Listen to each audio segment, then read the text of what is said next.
Cashflow Diary Podcast, episode 161. Welcome to yet another exciting episode of the Cashflow Diary Podcast, the podcast that teaches you insider tips, tactics, and strategies for creating leverage streams of cash flow into your life. Learn from top-performing entrepreneurs, business owners, investors, and thought leaders from across the globe as they share their secrets to success. Like what you learn on this and other Cashflow Diary podcast episodes? Go to learninvestingnow.com and sign up to receive powerful tips and information that will help you succeed as an entrepreneur and investor. Now, here's your host, investor, entrepreneur, business owner, educator, speaker, author, and master facilitator of Robert Kiyosaki's cash flow game, Jay Massey. All right, guys, gals, people of all ages, I got a couple of announcements and then something special for you. We've been working through some things inside of the members area. So in the members area, there's lots of content, lots of training, you know, in many different ways. But what's been hot this past week has been all about retirement plans. And I figured, hey, let's take a little bit of that and share it with everybody so that you guys can learn some too. And again, admittedly, I'm telling you right now up front, you're not getting 100% of it because not all of you listening to me right now are members, but you can easily become one because we have a simple $1 trial. If you want to find out about that, you can go to cashflowdiary.com/training. cashflowdiary.com/training if you actually want to do that. But for now, let's talk a lot about the whole thing of retirement plans. I invited a special guest, if you will, who has been doing retirement planning and in the sense of helping people self-direct their retirement plans for a long time. So I wanted to get the information out there because it's been a while since we've done something like this. But here's the something special that I really want everyone to know about.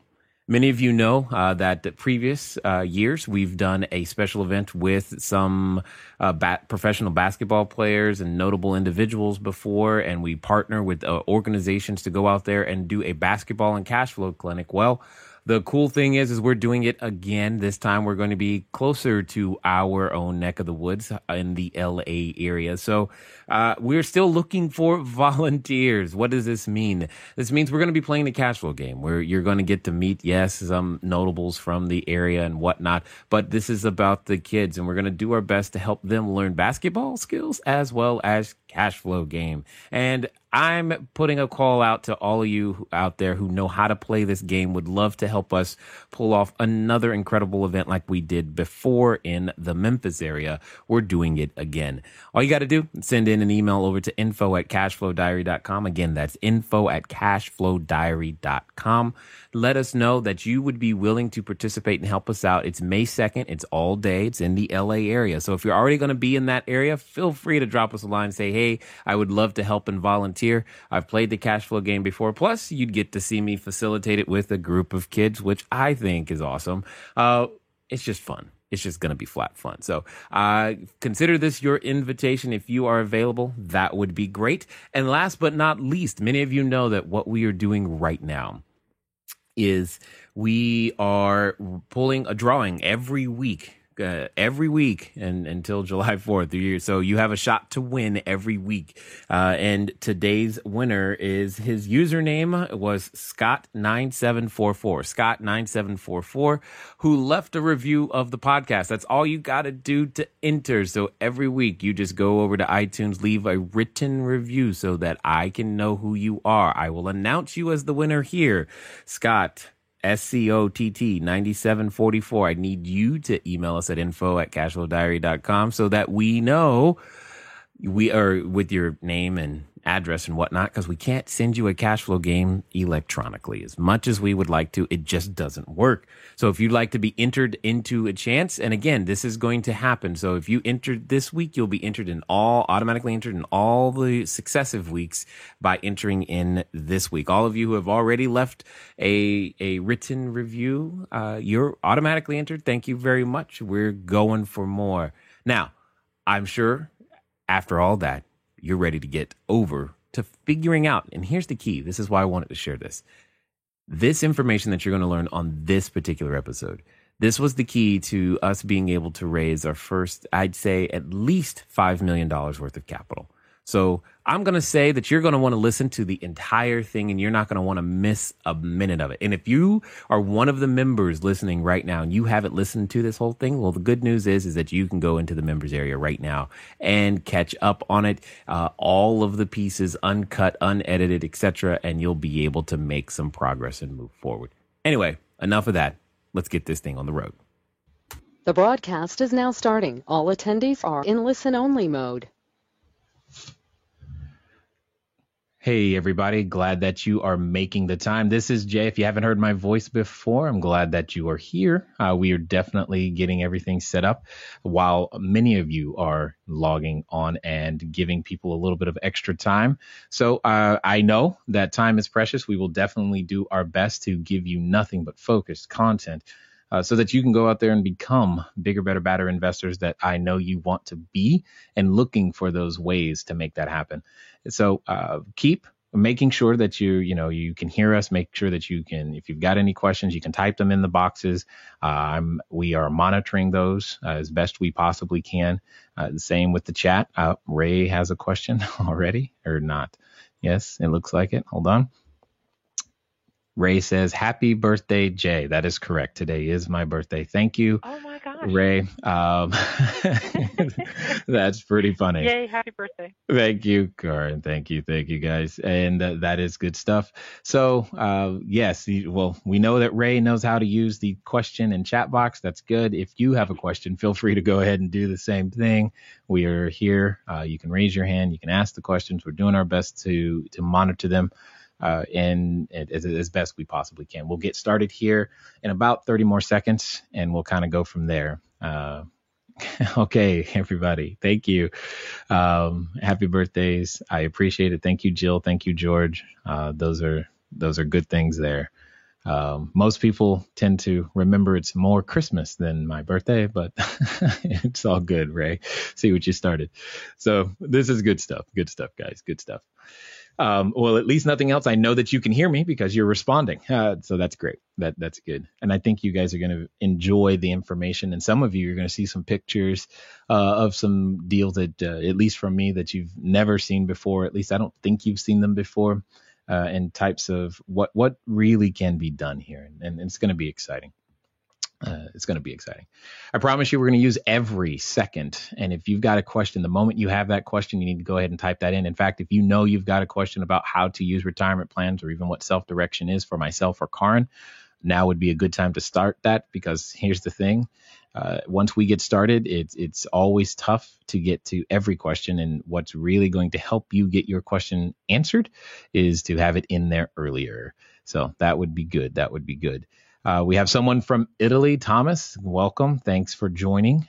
Glad to hear that, we have crossed the pond, so to speak, that water. And that's good. We're going to get started here in about 30 seconds, making sure that we give everybody an opportunity to be here on time and give you guys some quality information as much and as fast as we possibly can. This would be the time to turn off that cell phone, turn off the other distractions. If you've got Facebook open, close it, turn off the instant messengers and all that other stuff, because the information you're going to receive today is definitely life-changing. And I don't use those words lightly. I know it sounds like, oh, life-changing, whoop-de-doo, right? But I promise you, it literally is. And I'll describe what that means here in just a second. So as we get started, if there's someone that needs to be here that isn't, tell them, get here now, because they do need to be here. You have your links. You can email them that email and kind of go from there. At the end of the day, the more people that know about these strategies, these techniques and whatnot, I think the better for the entire U.S. economy, or your economy, whatever country you might be in. So cool. I think the name is Madhu. I see your question. I will definitely make sure that Karin gets that. So yeah. And speaking of which, when you're typing in your question, if you can just make sure, just put a J or a K in front of it, that'll tell me or whoever's looking at them who that question is specifically for, so that we have a shot at making sure it goes to the correct person. That would be great. And just in case it's not clear, but Madhu, your question is very, very clear. So I see where it's going on. Awesome. Excellent. So here come Karan. I hope you're ready because here come the questions and I can see them already. I'm like, woohoo. Here we go. All right. So let's get this party started. Okay, everybody, thanks for taking the time to be here. My name is Jay. If you haven't heard before, I am the founder, CEO of CashflowDiary.com. I love the fact that we can work together. And I don't know if you've ever heard about this particular subject before of self-directing your retirement plans, or if you're here because you know Karan and you're like, okay, cool. I get the self-direction, but what can I do with it really? We're going to cover both of those things for sure in this particular webinar. We're going to show you why it's possible, how long it's been possible, and why most people don't even realize the opportunity that's right under their noses, and most importantly, how they can easily begin to do something and take more control of their retirement and not necessarily have to be whipsawed by the market and in various many different directions. One of the things that I've got to do, I just want to let everybody know that the individuals that you're going to hear from today is by far one of the most important individuals to my entire real estate investing career. If it wasn't for our speaker today, I don't know what would have happened, to be honest. And she's been there to help me get started. I know some of you, if you've participated in some of our courses, Raising Private Capital, etc., I tell you all the time that you've got to, build quality relationships with a lot of the right vendors. And you're going to be introduced today to one of those right vendors, because I can easily say the first $5 million or so was that I was able to raise and gain access to was because of this particular individual. And most importantly, this particular strategy. So you're in the right place today. You're in the right place. And let me just also be very, very clear in saying, whether you have a retirement plan at this moment or not, this webinar is definitely for you. You need to be able to be aware of this situation so that you can get more deals done, because it was the fact that even though I didn't have a retirement plan, this particular strategy is what catapulted my real estate career and gave it the fuel that it needed in order to actually get off the ground. So hopefully you are ready to listen and hear, take notes, and most importantly, take some immediate massive action, learn to move at the speed of instruction as we all listen to Ms. Karan Hall. Karan, you there? Oh, Jay, thank you. Yes, I'm here. Thanks so much. What an amazing introduction. I greatly appreciate it. And I have a lot of excellent content, so I'll just jump right in. As Jay said, my name is Karan. It's Karan Hall, and I'm president of UDirect IRA Services. And what we do is we help people to take their retirement money and to invest it outside the stock market, to invest in what you know best. What we don't do, though I have to mention the little disclaimer, is what we don't do is provide tax advice. We don't provide legal advice, and we're not providing investment advice either, telling you if something is a good or bad investment or so forth. And we also don't endorse any particular investment. We're here to, basically tell you all about self-directing, and that is what we do all day long. So here we go. We'll get started. When it comes to saving for retirement, it's just so crucial. And I know Jay's going to be talking about this a little bit more, but understand that there's something today like a $6.6 trillion deficit between what Americans have and what's needed to retire. That is huge. You don't want to be a statistic. You don't want to be caught in that, that hole of that void of ability to thrive in your retirement. Say, for example, you have $100,000 in an IRA. That's our average account size. Say you're 59 and a half and no growth or loss in your account. You're going to take even distributions until you're 85 or 86.5 years old, just for the purposes of math. That means you're only going to have just under $400 a month to live on. It's not enough. Saving $100,000 in an IRA is a great thing. You need more. And so that's what self-directed IRAs can help you do. There are some steps along the way and some things you might not expect. So my hope today is to set your expectations so that your self-directed IRA experience is a good one. And so here we go. When it comes to the total pool of retirement funds, you'll notice that there is something like about 23.5 trillion in retirement money in the United States. Only 3 or 4% of that is invested outside the stock market into what's called alternative assets, although I don't know what's alternative about living in a house. I think most people do, but still investing in real estate is considered alternative. So there is a tremendous amount of money that you, if you're raising capital for your real estate career, you can tap into this money using self-directed IRAs, as Jay was alluding to earlier. Huge pile of money there. Now, if you haven't heard about self-directed IRAs, believe me, you're not alone. Very few attorneys, a few attorneys and CPAs even know about this, and it's funny how they tend to specialize in what they know. And I've even had people tell me that their CPA said that you can't buy real estate with an IRA. Well, I assure you that you can. You have been able to since Gerald Ford signed the ERISA laws into effect in 1974. They went to effect in 75, so we're right there at 40 years that you've been able to self-direct your IRA. It's nothing new. It's not some brand new thing at all. Hey, Karin. Tried and true. Yeah.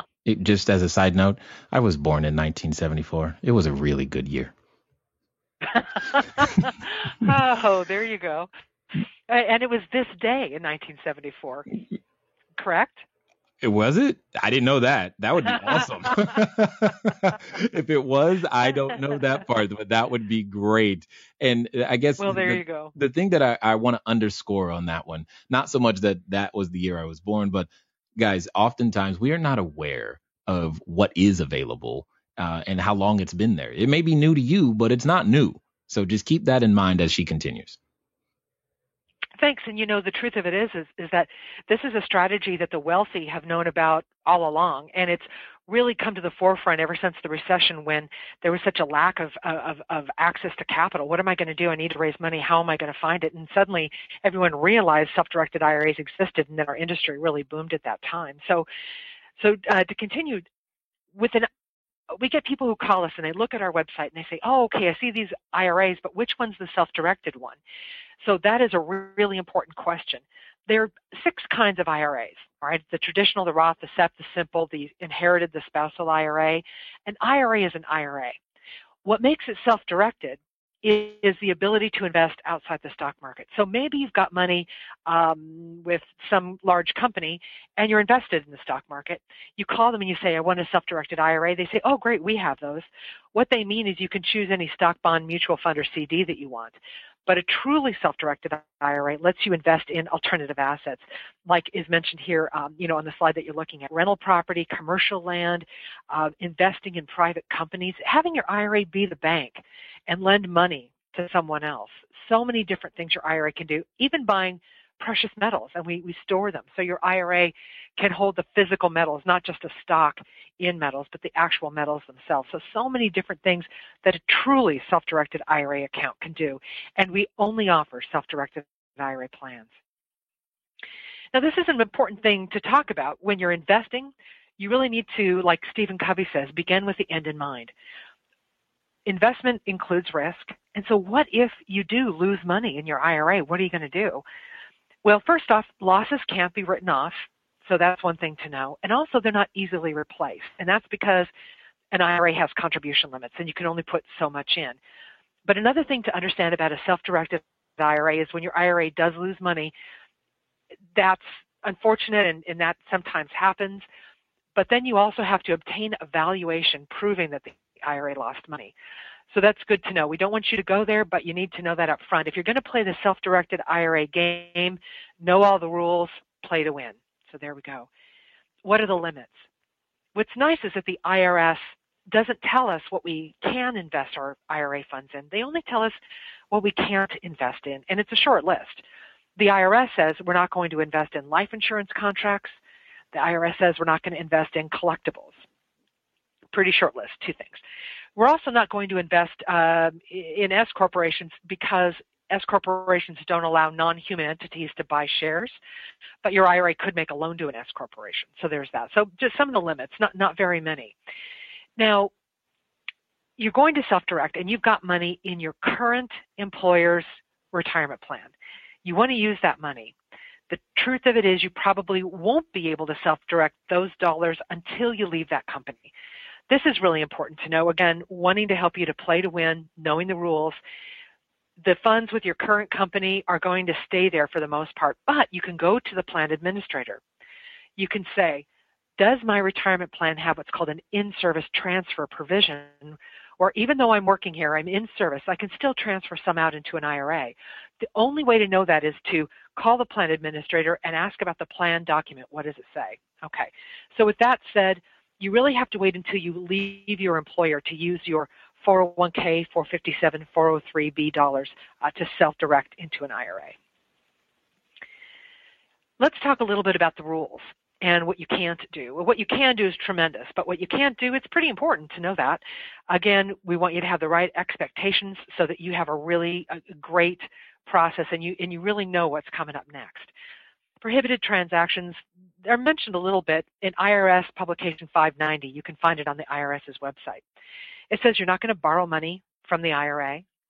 You're not going to sell anything you already own to the IRA. You don't use it as security for a loan.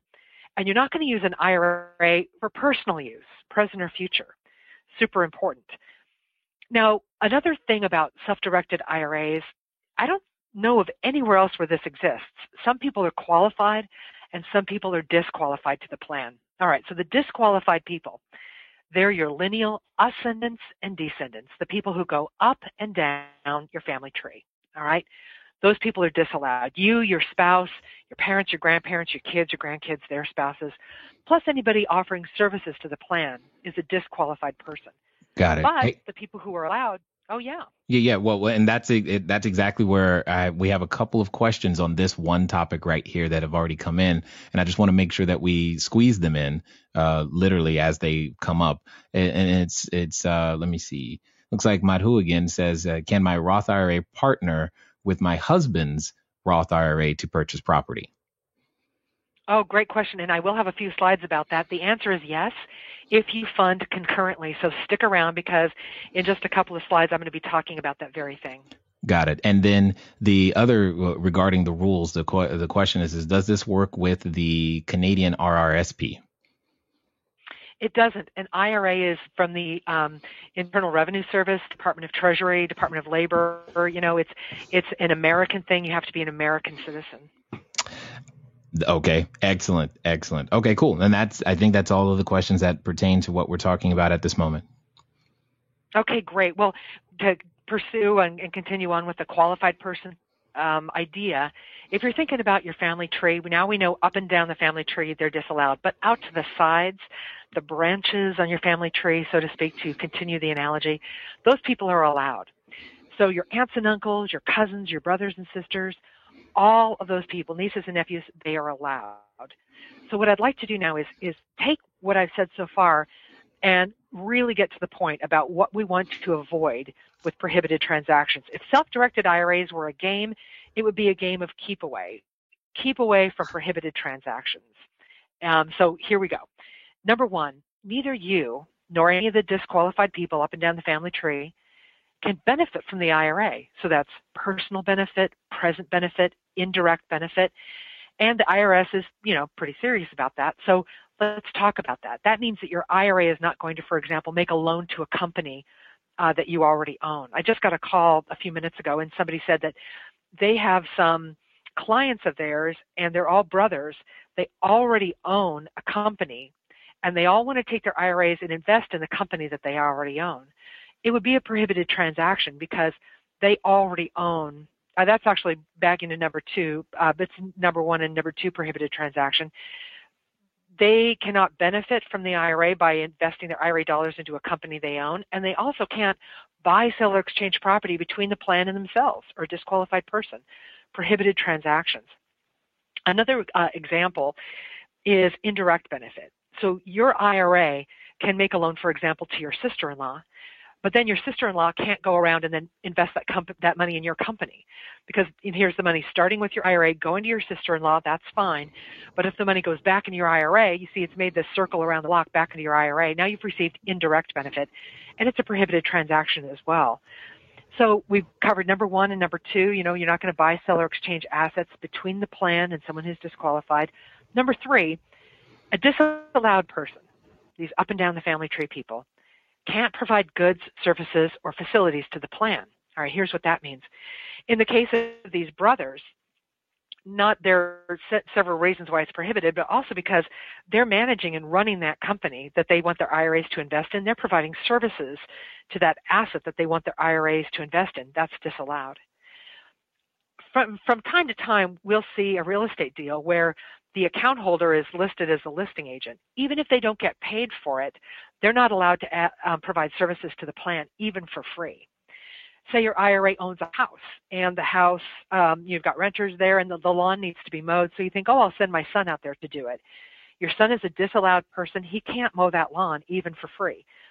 And you, yourself, you can't go out there and swing the hammers or fix things, because the IRS calls that an over-contribution of sweat equity. Do you love that? Over-contribution of sweat equity. Love it. Can't do it. See the hand right there? Keep it arm's length. Talk to the hands. Keep it away. We don't want that. And so when you bring a transaction to us at UDirect IRA Services, we're going to look at it. Even though it's your responsibility to make sure you're not committing a prohibited transaction, that doesn't mean that we're not going to look at your deal. We're definitely going to look at it to make sure that we don't see anything that is obviously a prohibited transaction. Yes, and while we're talking about that, I will underscore that she will do that. There have definitely been times where we've gone back and forth. I'm like, no, this one's good. And she's like, no, it's not. So you can understand that having that as a secondary source definitely has been very, very helpful to myself, as well as to you, the individual who's doing this for the first time. Now, we have a couple of questions. They just started flying in about this whole thing. For example, are you saying, Karin, from Lee, he's asking, can you sell from an LLC that you own partial owner to the that you own a partial ownership in to the self-directed IRA? Well, think about that. Whether or not it's yourself or an entity doesn't matter to the IRS. If your entity owns it, you own it. So that means you've got a partial ownership interest in that asset. You can't buy assets you own. So the answer would be no. And if you think, well, maybe it's marginal, maybe I only owe 0.5% or something, you can get an attorney opinion letter in that case. But if you own it, your IRA is not buying it. Got it. And then there's a question from George about in-laws. He just says in-laws. So I'm assuming he's wondering, can I do business with I know what he means. Listen to this. I mean, I have friends that are lawyers and attorneys and fight this with the IRS all the time. So here's the thing. Your in-laws are technically allowed, right? But maybe your IRA invests in your father-in-law's business.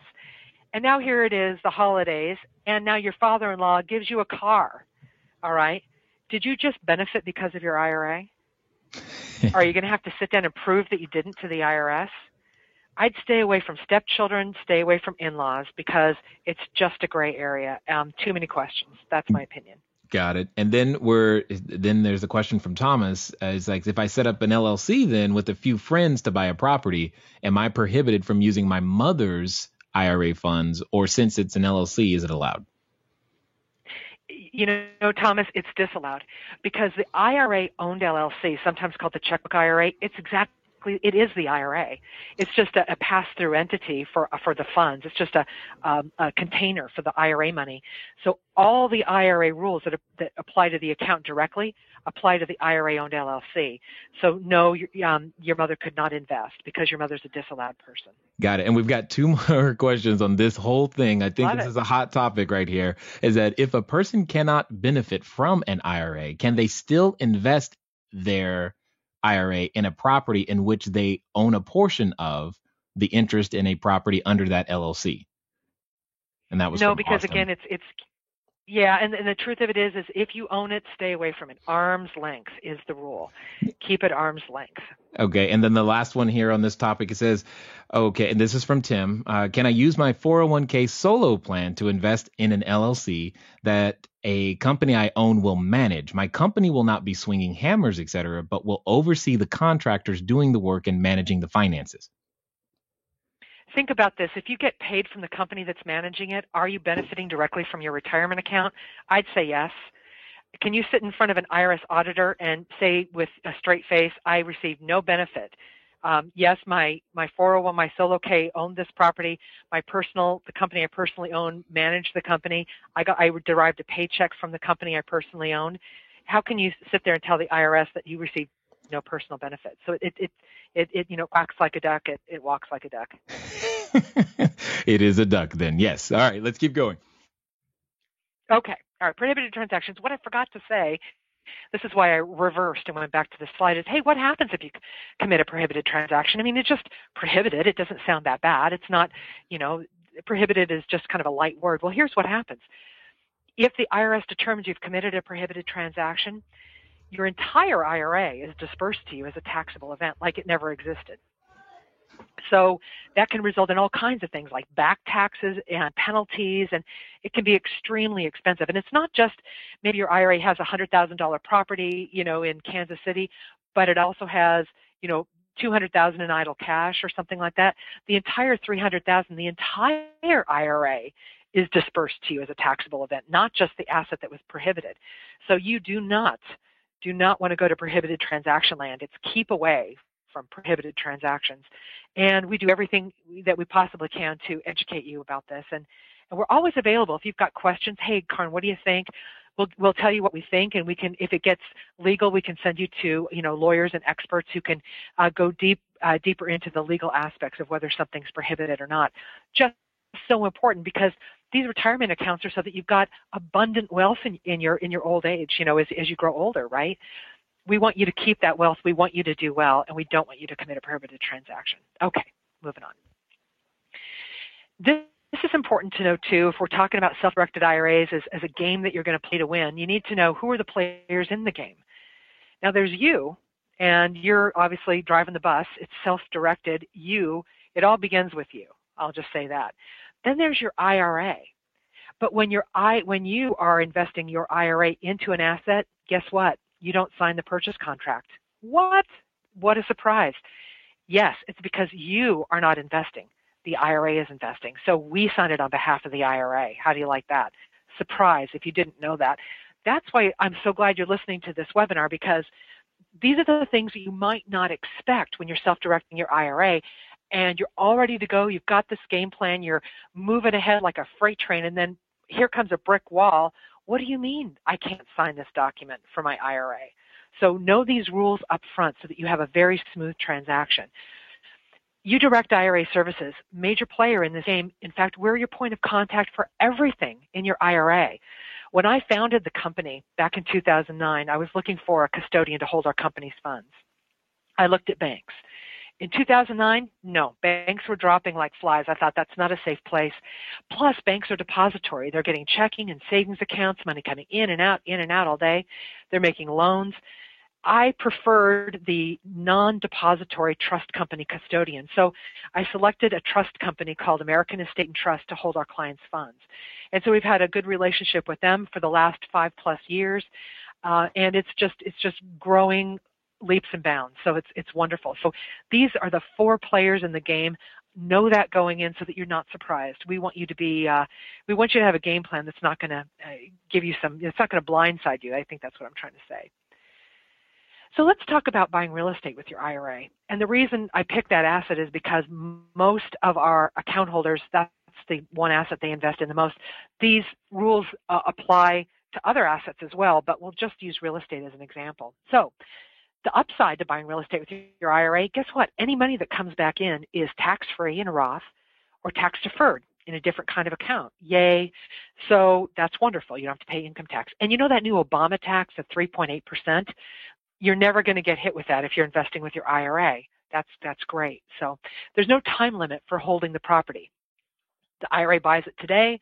The IRA sells it tomorrow. That's fine. IRA buys it today. You sell it in 20 years. That's fine too. No clock is ticking there. Your IRA can borrow money. Now, whether you want to or not is another question, and we're going to discuss that in another slide. But there's a potential to earn a large rate of return on invested capital, and that's because the gain is coming back into the IRA and not being diminished by tax, so you get to compound faster. All that money, because here's my point. If you invest outside your IRA and you gain and you had a windfall and profit, yay for you, except the IRS comes and takes their share, right? So you don't really have 100% to go back out into the next deal. With an IRA, you do, because you're not going to pay tax until you take the money out. So this is the upside of the self-directed IRA. The downside about buying real estate with your IRA You don't get those tax write-offs. Maybe your IRA owns a condo in Hawaii and it's a rental, because of course the IRA assets are always for investment purposes only and not for personal use, right? So you fly out to Hawaii and you think, oh great, well my IRA owns a house there, I'm just going to write off my whole trip. No. And that's why you need a good tax advisor that understands that, because you don't get tax advantages of owning real estate. You talk to your tax advisor and be upfront. Make sure that, you're an investor. You need a good tax advisor that's your partner, really. You've got to have these trusted advisors. So make sure they know your game plan. And so you're of course solely responsible for all gains and losses in the IRA. It is self-directed. We're never going to tell you what to invest in. We're not going to tell you if it's a good deal or a bad deal. You're making that decision entirely on your own. Maybe you're being advised. Maybe you've got a third-party advisor out there. But you're responsible for the gains and losses, so know that. And, of course, as I mentioned earlier, you can't replace the losses in an IRA easily. You've got contribution limits that are going to keep you from replenishing a loss. So that's the downside about buying real estate with the IRA. Okay, Karin, we got a couple of questions here. And the first one is, can my Roth IRA then borrow from my rollover IRA to purchase property? Well, you're not going to do that. What you can do is move the money from the one IRA to the other, and then do it that way. Your plans aren't going to borrow from one another, but you can transfer or roll the money over. Got it. And then let me see. I think I saw one. What percentage of your self-directed IRA can you use for investing?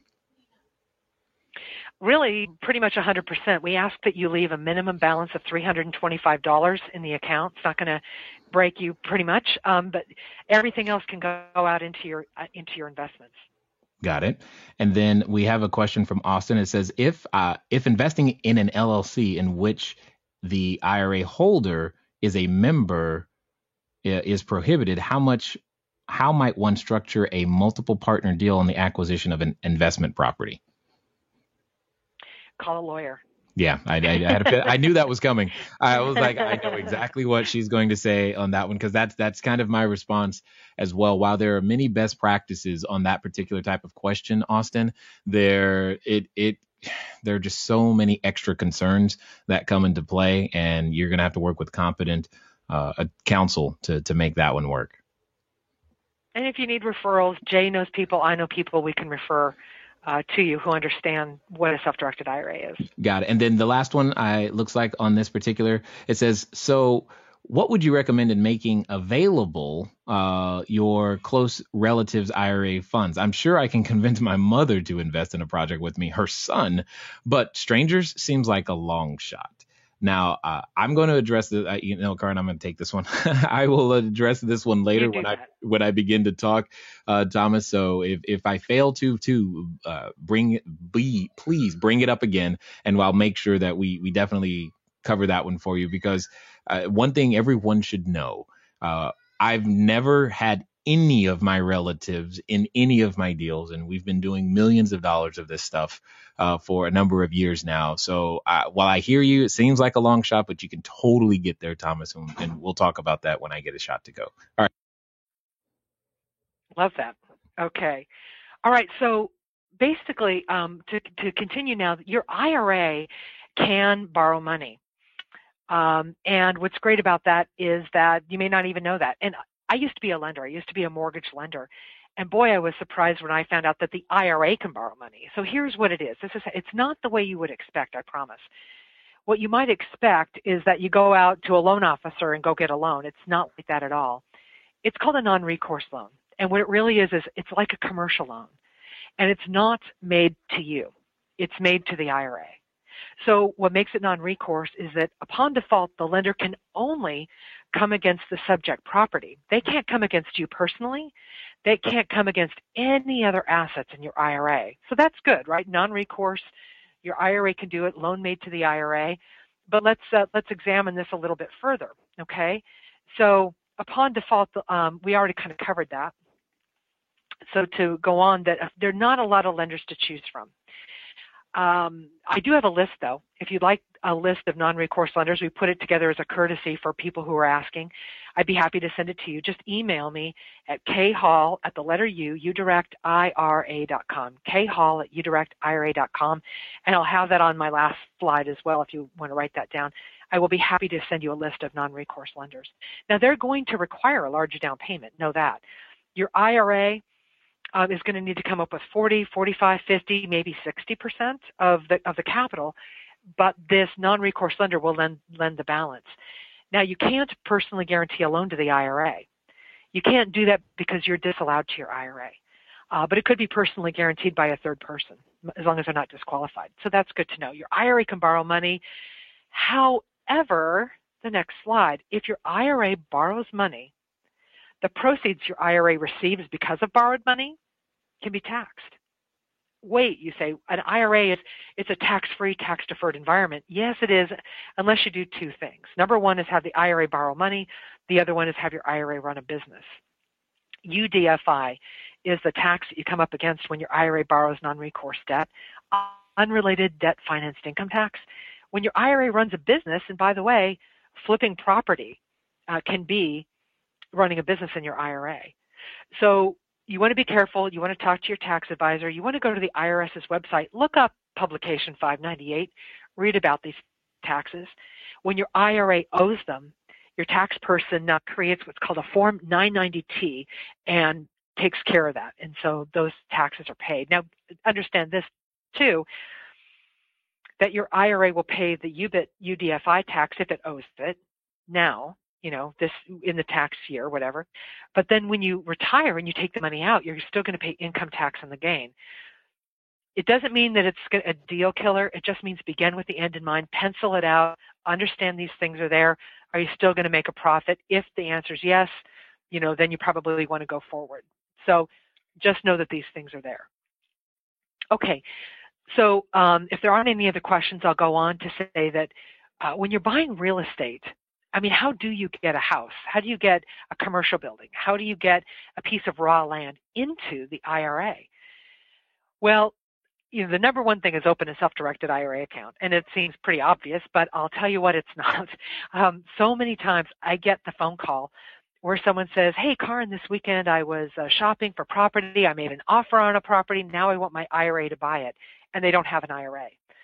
That's a problem. It's a problem because, number one, they don't even have an IRA, so their IRA can't buy an asset they personally own. So they have to exit that contract entirely, enter into a new contract with the IRA as the buyer, the custodian for the benefit of the IRA. That's how it's titled. It's not remember, there's you and then there's your IRA. You're not the same entity. So open the self-directed IRA, but hey, wait a minute, don't you need an earnest money deposit? It's going to take your current custodian a couple weeks to get the money in the IRA.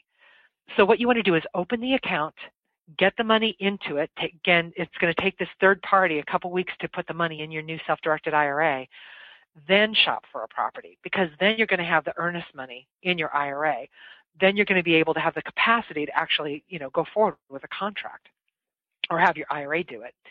Remember, the IRA is the buyer, not you. So the way that this works is that you give us a direction letter. It's our form. It's one page. It's real simple. Then you give us the supporting documentation, which would be the offer to purchase or whatever it may be. We review it, look for prohibited transactions, make sure it's titled correctly, make sure the IRA is receiving an asset in exchange for the money. Then we fund, you record, get your keys, beautiful. The rents then are paid to the IRA. So one way for your tenants to pay their rent is to make the check directly payable to the custodian for the benefit of the IRA. Another way to do this, and a very good way that saves a lot of problems, is to have a property manager. This is where a property manager comes in, because remember I was saying keep everything arm's length? Yay, because instead your tenants can make their checks payable to the property manager, and maybe the garbage disposal breaks and it needs to be fixed. Well, you can't go in and fix it, of course, because you can't commit an over contribution of sweat equity, right? So you need that third party to go out and do those repairs, and they need money to do it. So maybe a property manager is the thing you want, and then the tenants make their checks payable to the property management company. Plus, is it really their business that your IRA owns the property anyway? And there are other reasons to do it. So there you go. Now here's an example, and this is going to answer some of the questions that we had at the beginning. I was talking about people who are disallowed to each other, lineal ascendants and descendants. And so, yes, as long as you fund concurrently, you can invest with a disallowed person. Here's an example. A father and a son are going to buy a house together. Dad has 50% cash. Son comes in with 50% in his traditional IRA. The title reads, custodian for the benefit of the son's IRA, 50% owner, the father, 50% owner, tenants in common. So husbands and wives, mothers and daughters, fathers and sons, you can do it this way. And like I say, aren't they disqualified? Yes, but as long as they have no ownership interest in the asset before the deal, if it's a new deal, then they can invest concurrently. After the deal, after it's funded and recorded and solidified and executed, then that's when this disqualified person rule comes into effect. So neither the father nor the son are ever going to live in the property. Neither are any of their ascendants or descendants. In fact, they don't even get to have personal use of the property for even one day, technically. That's how it works. But as long as disallowed people fund concurrently, you can do that. After the deal, they're never going to buy each other out. And expenses, here comes a property tax bill. The father is going to write a check out of his personal funds for half. The son's IRA is going to pay half. Same thing with the rent. Here comes the rent check. And half of it goes to the father, half of it goes to the son's IRA. So you can see that if you have a renter, they're going to need to write two checks.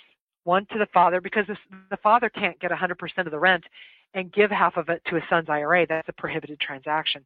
So they really do have to write two checks. So this is another time when a property manager can solve that problem. So there you go. Now, as anybody who's ever owned a piece of property knows, these real estate assets have expenses. What if your IRA runs out of money? What if you have to pay that property tax? What if you have to have money to replace that garbage disposal and there's no more money in your IRA? Somebody was asking about reserves. Well, you really should have reserves in your IRA if your IRA owns a property, because you're going to have expenses. But if you run out of funds, this is what you can do. Number one, you can make an annual contribution. Now, how much depends upon your income, your age, and your account type. So you want to get good advice from a tax advisor. Number two, you can liquidate other assets in your IRA. So maybe your IRA owns, say, for example, some gold bullion. Sell the gold bullion and bring the cash into the IRA and use that to cover the shortfall. You can transfer money from other retirement accounts. You could bring on a partner as long as they're not disqualified. The IRA could even get a loan to make up for a shortfall, but it would probably be from an individual here. I don't think an institution would make that loan. And if all else fails, well, then you can just sell the asset. All right, ladies and gentlemen, you knew this moment was coming. In fact, you were hoping that wasn't going to be the moment. That particular webinar went on for at least twice as long. And for those of you, again, in the members area, you can go catch the rest of it. By all means, go do so, because there's a whole lot more information that was provided that we were able to go into and to go deeply with. And I know for those of you that are members, you definitely want to try that out. And again, if you want to try it out, again, as a complete gift, so to speak, you can go over to cashflowdiary.com/training. It's a $1 for 30 days. It'll at least give you more than enough time to listen to the rest of what you just heard. But I'm guessing you're going to stay a while. Make sure that you join the Facebook group if you do take us up on that trial, because that's where a lot of deals have been getting done. I mean, recently we saw a 70-unit building that we were discussing, believe it or not, that nobody wanted. It was like, not for me. But that's okay. You can go check it out. And if you happen to still be listening at this moment, here's something that I want to make sure that you guys know. I know it's last minute. That's why it's right now at the end. I'm actually going to be speaking in the LA area today, the day you are listening to this. If you are listening to this on the very first day that it came out, I'm going to be speaking in the LA area. So hopefully you can track me down and we can meet in person. That would also be fun. It's been fun sharing information with you guys, and I look forward to continuing to do so.